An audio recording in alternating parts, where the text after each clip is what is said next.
Hey everybody, this is Esco with Lenovo Data Center. I'm here in Mooresville, North Carolina in the Lenovo campus, Building 8. I'm here to talk to you today about TruScale infrastructure services. Now, people come to Lenovo when they want to increase profitability, get to market quicker, and retain IT employees. But with this particular product, we're focusing on the increase in profitability. That's what Lenovo TruScale infrastructure services is. Let me give you an example of what I'm talking about. Up here above this dotted line, you're going to see the applications that we need to run our business. Now, these are the applications that we've known and loved to run our business since day one.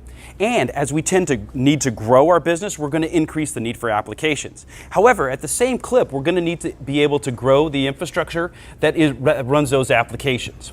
So what ends up happening is that to increase dollars or increase spend, we invest up here. Now, these are good dollars. These are dollars that are going to help our business out. However, the infrastructure costs are typically sunk costs. So these are dollars that negatively impact our bottom line.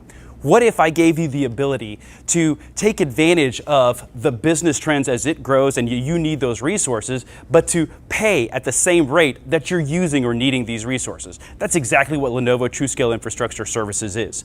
You're able to have gear on premise, you're able to have a properly sized environment, and based on the ebbs and flows of your business, you will be charged monthly for that. We charge by the watt. So again, this is an on-premise solution that is perfectly scalable, any kind of time frame, any kind of start or beginning or end that you need for this particular infrastructure, and we charge you by the watt on a monthly basis. If you have any questions, shoot me a reply, shoot me a tweet. I'm happy to talk to you more. Thanks for your time.